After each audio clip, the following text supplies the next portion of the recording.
A first alert update, a state appeals court scheduled to make a ruling on whether convicted killer Stephen Avery should be granted a new trial.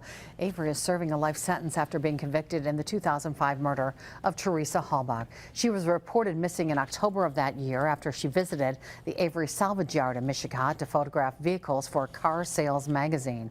Investigators later found bone fragments in a burn pit on the property. The case gained national attention following the Netflix docuseries Making a Murderer.